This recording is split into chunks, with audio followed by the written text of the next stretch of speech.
Good morning बच्चों। आप सभी को जो है आज अपनी क्लास 6 में सब्जेक्ट हमारा हिंदी और हिंदी में आज हम जो आपका लेसन जो चैप्टर कंप्लीट करने वाले हैं वो चैप्टर आपका पार्ट डी है। ओके, और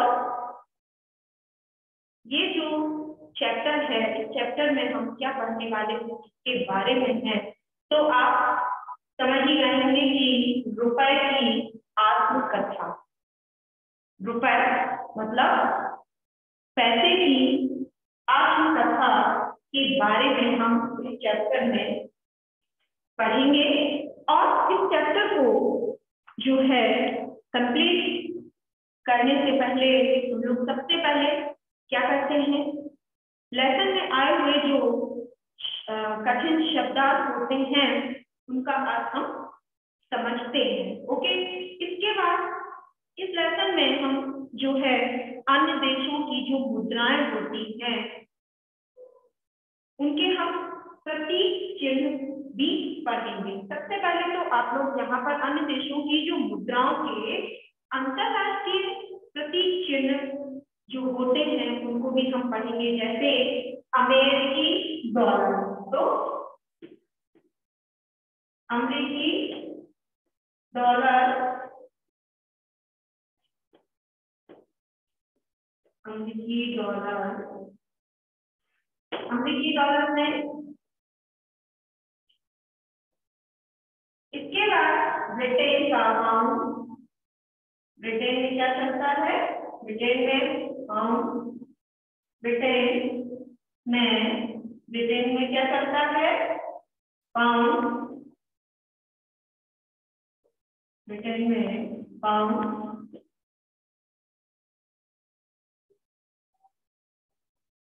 इसके बाद यूरोपीय संघ का यूरो, यूरोपीय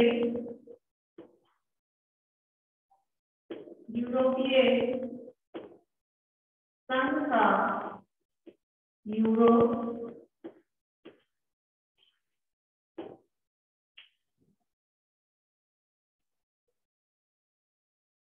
इसके बाद जापानी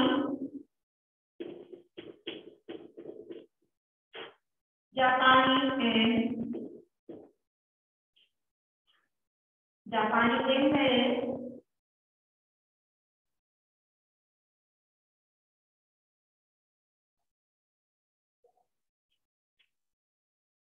और इसके बाद देवनागरी लिपि, वर्तमान में हिंदी का लेखन देवनागरी लिपि में होता है। अब इसके बाद हम इस लेसन में आए हुए जो हमारे शब्दार्थ हैं उनको हम समझेंगे और आप लोगों को अपनी नोटबुक में कंप्लीट भी करना है। सबसे पहले जो हमारा शब्द है वो है जरूरत। जरूरत का अर्थ क्या होता है? आवश्यकता।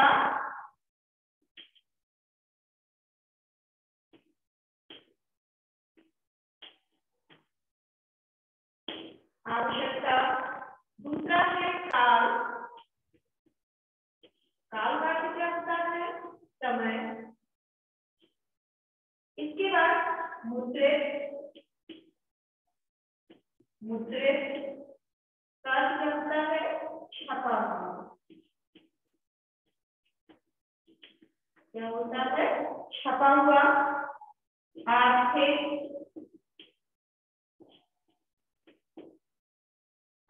का अर्थ क्या होता है? धन से संबंधित।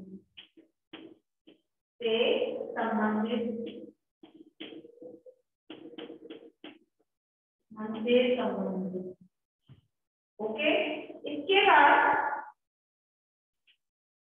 अब हम लेसन को पढ़ने से पहले क्या करेंगे? इस लेसन का केंद्रीय भाव समझने की कोशिश करेंगे कि हम इस लेसन में क्या पढ़ने वाले हैं। ओके, तो इस लेसन में हम क्या पढ़ने वाले हैं?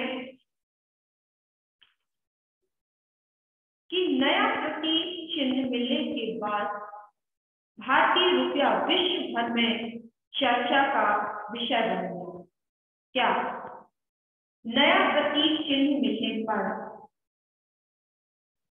मिलने के बाद भारतीय जो रुपया है विश्व भर में चर्चा का प्रतीक बन गया है।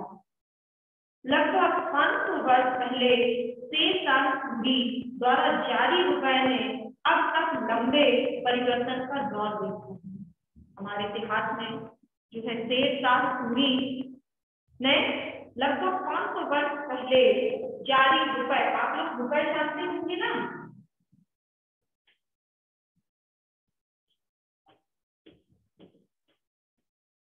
रुपए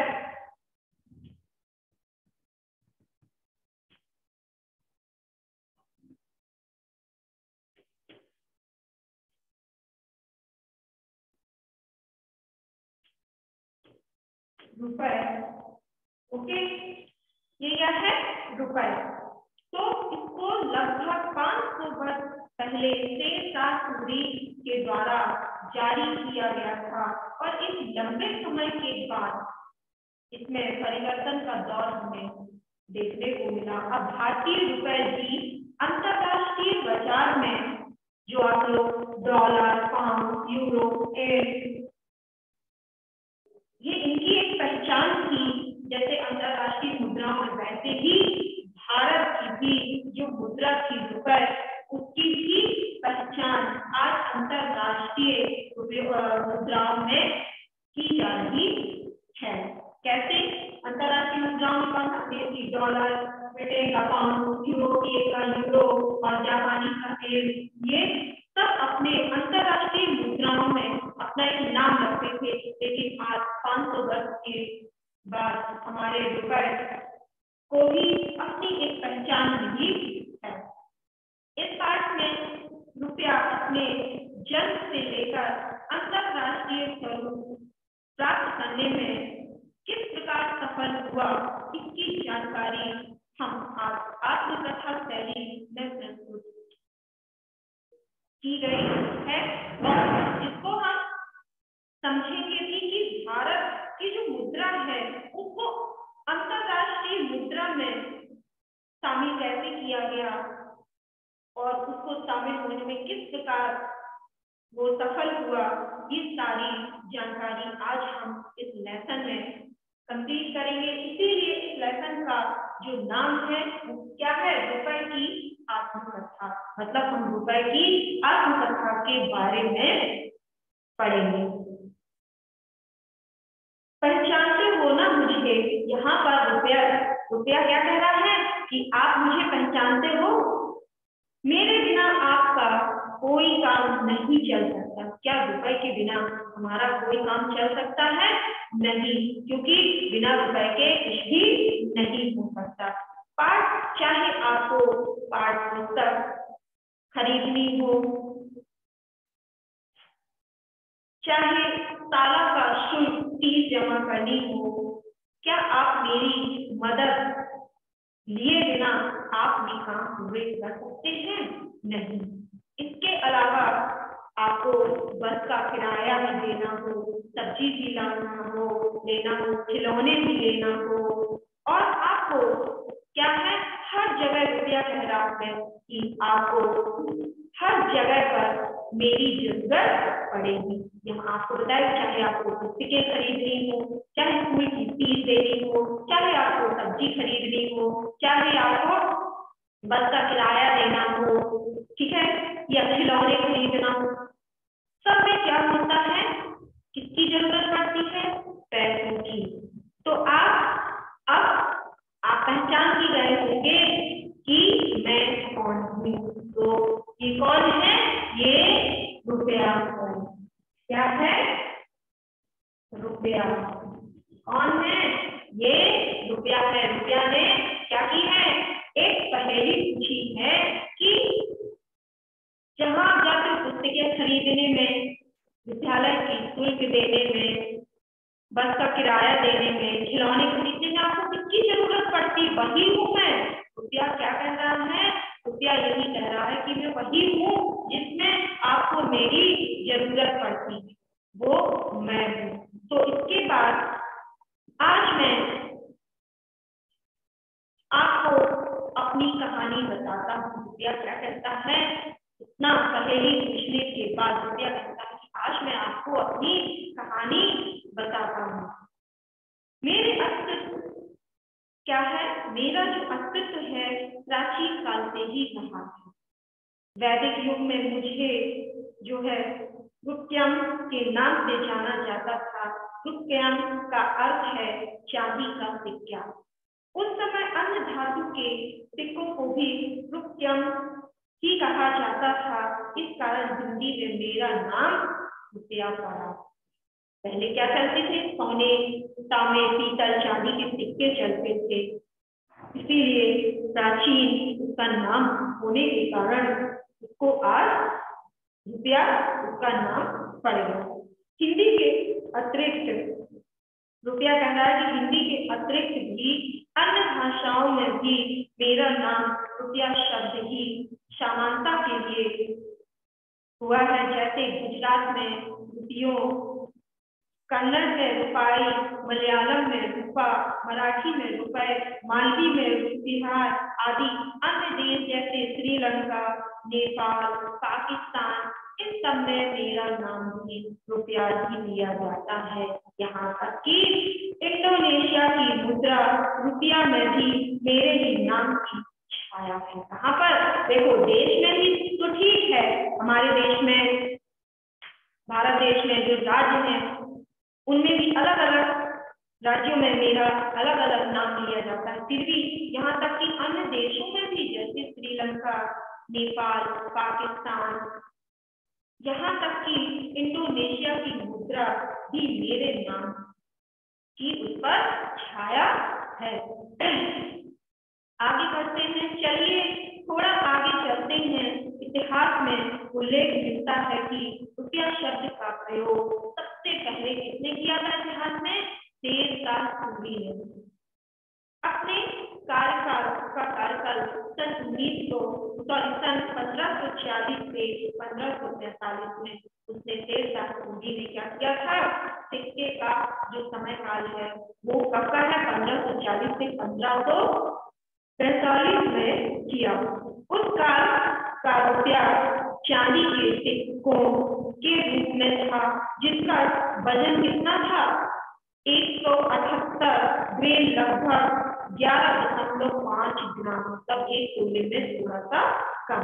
उस समय तांबे और सोने के सिक्के भी चलते थे, उनके नाम अलग थे। तांबे का सिक्का क्या कहलाता था, दाम, और सोने का सिक्का क्या कहलाता था, मोहर। उस समय जो सिक्के चल रहे थे उसमें क्या था, उसमें जो है सोने के चल रहे थे, चांदी के भी और तांबे के भी। उस समय तांबे के सिक्के का नाम क्या था, उस समय तांबे के सिक्के का नाम दाम, और जो सोने के सिक्के चल रहे थे उसका नाम क्या था, मोहर।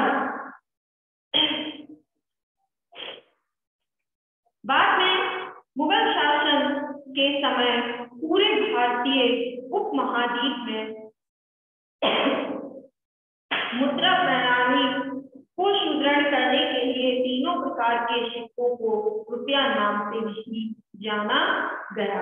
अब क्या है, बाद में जब मुगल शासन आया तो उस समय पूरे भारतीय उपमहाद्वीप में मुद्रा प्रणाली को सुदृढ़ करने के लिए तीनों प्रकार के सिक्कों को रुपया नाम से ही जाना गया। स्वतंत्रता के पूर्व तक क्या था, जब तक हमारा देश आजाद नहीं हुआ था तब तक मुझे आने में, पैसे में, पाई में भी बांटा गया। पहले पाई, आने, पैसे, इसमें भी रुपया को क्या किया गया था, रुपया को बांटा गया था।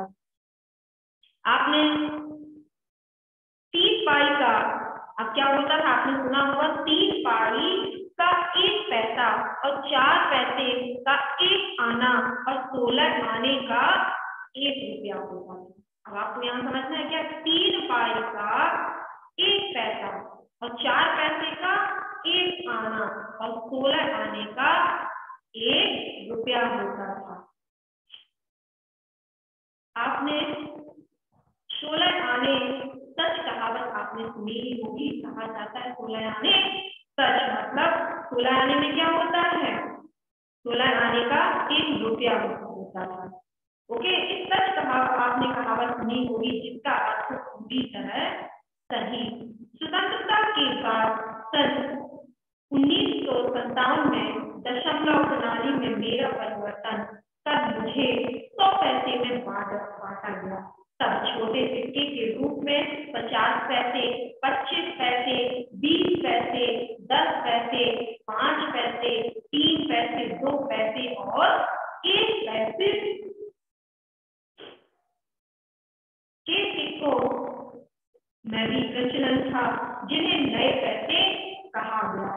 आज आप जो मेरा रूप देख रहे हो वह कागज पर छपा हुआ मुझे कागज पर सबसे पहले Bank of Hindustan, the General bank of Bengal and Bihar सन 1773 से 1775 और द बंगाल बैंक 1784 से 1791 ने जारी किया था। इसने हिंदुस्तान ने general bank of Bengal and Bihar में बंगाल बैंक ने जारी किया था। बैंक ऑफ बंगाल ने तो मुझे कागज के रूप में भी मुद्रित कर दिया। आपको एक बात और बता दूं, अब तक मेरे पास अंतरराष्ट्रीय पहचान नहीं थी। अब रुपया क्या बता रहा है? रुपया बता रहा है कि पहले मुझे सोने चांदी के सिक्के में तांबे के सिक्कों को दाम और सोने के सिक्कों को मोहरे, इसके बाद 2 आने, 3 आने, 4 पैसे, 3 पाई, है ना, 4 पैसे, 1 आने, 16 आने, इनमें बांटा गया। फिर उसके बाद मुझे 50 पैसे, 25 पैसे, 20 पैसे, 10 पैसे, 1 पैसा, 3 पैसे, 2 पैसे, इनमें बांटा गया। इसके बाद मुझे बैंक हिंदुस्तान का general bank Bengal and Bihar bank ने मुझे जो है क्या है धातु के रूप से हटाकर मुझे कागज के रूप में भी मुद्रित किया।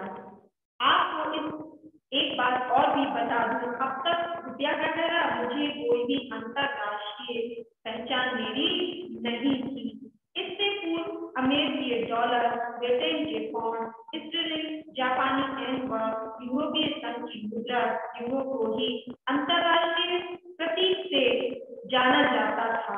15 जुलाई कब? 15 जुलाई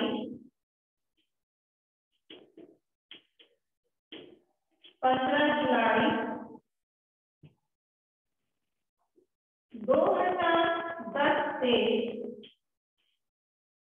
क्या है, रुपए को एक नई पहचान मिली और जिसे हम इसके नाम से जानते हैं। यह पहचान मुझे पाकिस्तान, नेपाल व श्रीलंका की मुद्रा रुपए से अलग पहचान दिलाई। श्रीलंका में भी, नेपाल में भी, पाकिस्तान में सब क्या है, पैसे की रुपया था, पहचान एक ही थी, लेकिन उससे अलग पहचान दिलाने के लिए मुझे ये चिन्ह दिया गया पहचान। इस पहचान के कारण अब विदेशों में आर्थिक व्यवहार असमान हो गया है। पता है आपको, मुझे यह पहचान किसने दिलाई है? मुझे रुपए के रूप में प्रस्तुत करने वाले भारतीय प्रौद्योगिकी संस्थान के प्राध्यापक श्री उदय कुमार जी थे। प्राध्यापक कौन थे? उदय कुमार जी।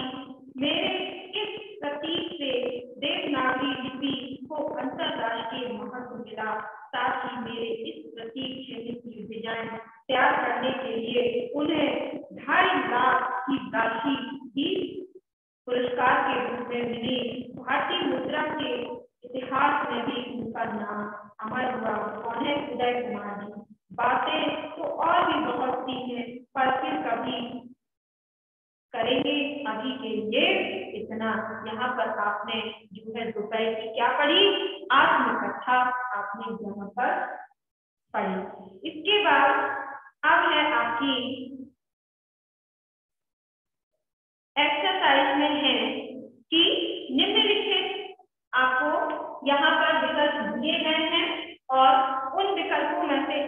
सही विकल्प आपको चुनकर बताना है। सबसे पहला विकल्प है कि वैदिक युग में रुपए का क्या नाम था।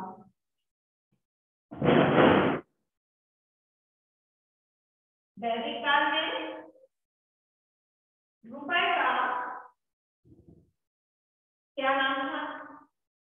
सबसे पहले ऑप्शन में है रुपया, रूपी, रुपयम या रुपये। तो वैदिक काल में आपको बताया गया था ना क्या नाम था, रुपयम। ओके, तो सही ऑप्शन है रुपयम।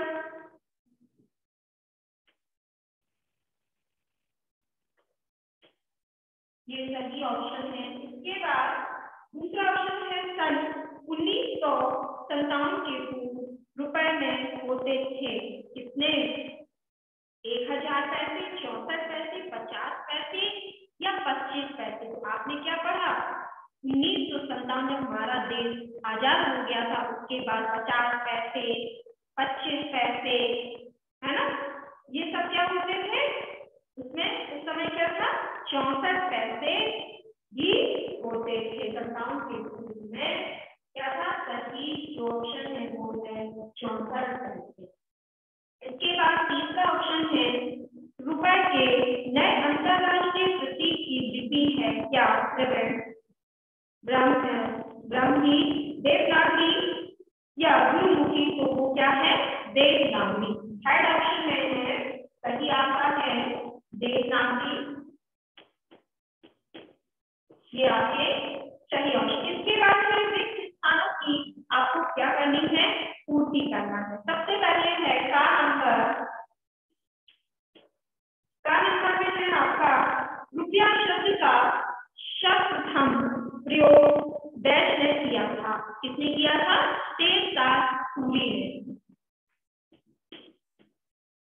किसने किया था, सूरी ने।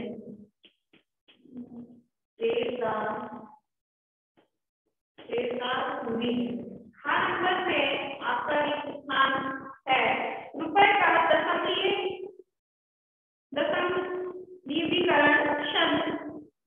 डैश में किया गया। कब किया गया, सन 1957 में जब हमारा देश आजाद हो गया था तब हमने दशमीकरण की पद्धति को अपनाया था। अब पहला क्वेश्चन है कि शेरशाह सूरी के कार्यकाल में रुपए का वजन कितना था। तो शेरशाह सूरी के शासनकाल में रुपया चांदी के सिक्के के रूप में था जिसका वजन 178 ग्राम था, जो ग्रेड में था, जो लगभग 11.5 ग्राम के बराबर था। तो पहला क्वेश्चन है, अब आपको क्वेश्चन आंसर कंप्लीट करने हैं। सबसे पहला क्वेश्चन है आपका प्रश्न नंबर 1, शेरशाह सूरी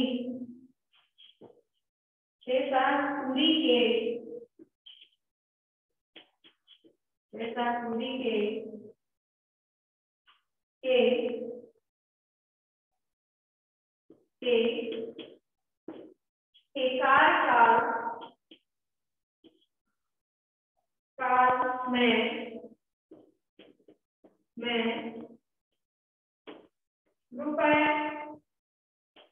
कार्यकाल में रुपए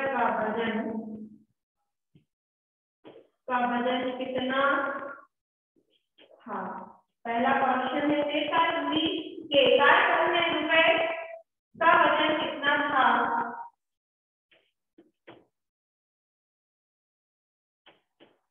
शेरशाह सूरी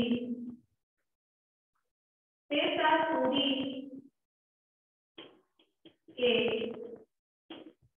कार्यकाल में रुपया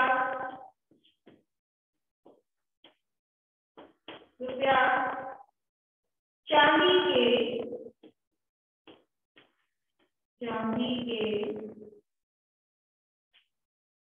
सिक्के के रूप में था, सिक्के के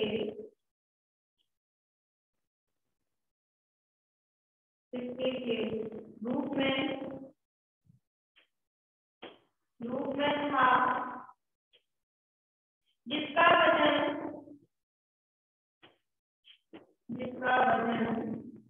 178 ग्राम था,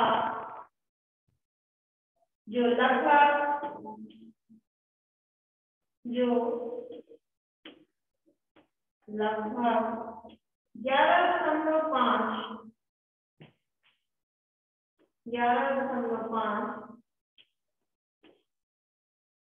ग्राम के बराबर था, दूसरा क्वेश्चन है,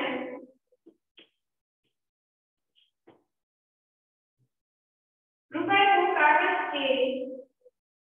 को कागज के एक ओर किस बैंक ने मुद्रित किया? बैंक ऑफ बंगाल ने किया था। ठीक है,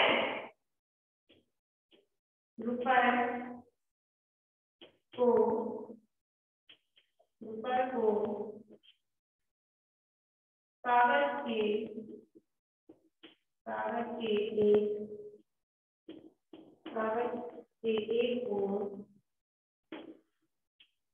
एक ओर किस बैंक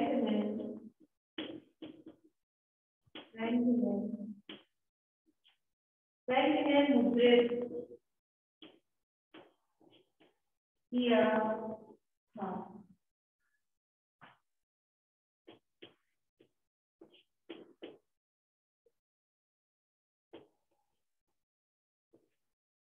रुपए को कागज के एक ओर बैंक ऑफ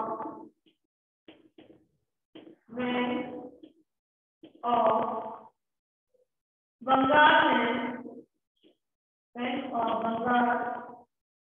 ने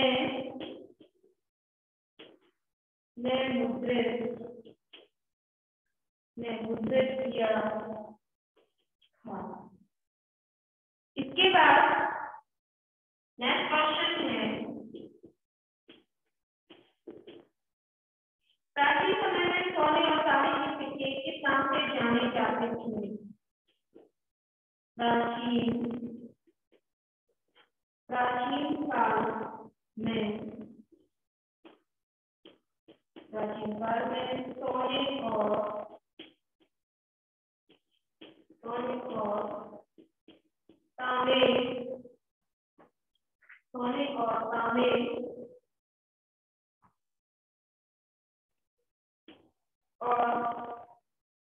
तांबे के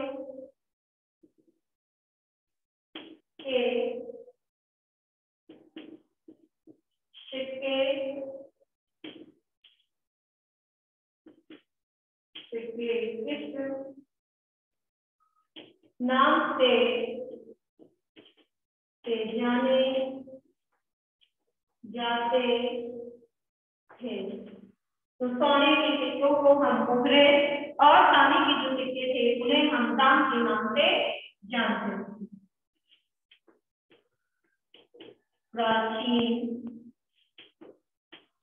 प्राचीन काल में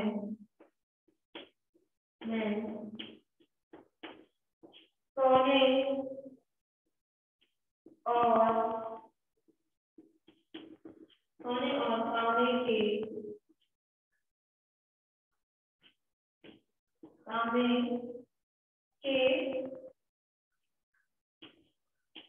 तांबे के सिक्कों को भी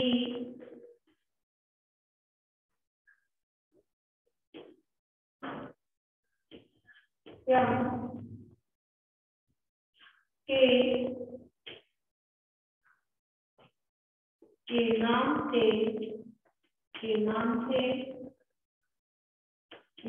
से जाना जाता था।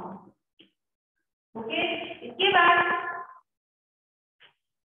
हम लोग जो क्वेश्चन जिसमें हम लोगों ने जो 3rd क्वेश्चन कंप्लीट किए हैं, इसके बाद जो और क्वेश्चन है इनको हम अपनी नेक्स्ट क्लास में कंप्लीट करेंगे। ओके, तो आज आप लोगों ने क्या पढ़ा? आज आप लोगों ने रुपए की आत्मकथा के बारे में पढ़ा, देश विदेशों की मुद्राओं के बारे में समझा। ओके, तो अब हम अपने जो हमारी एक्सरसाइज है इसको हम लोग अपने नेक्स्ट वीडियो में कंप्लीट करेंगे। Okay, thank you.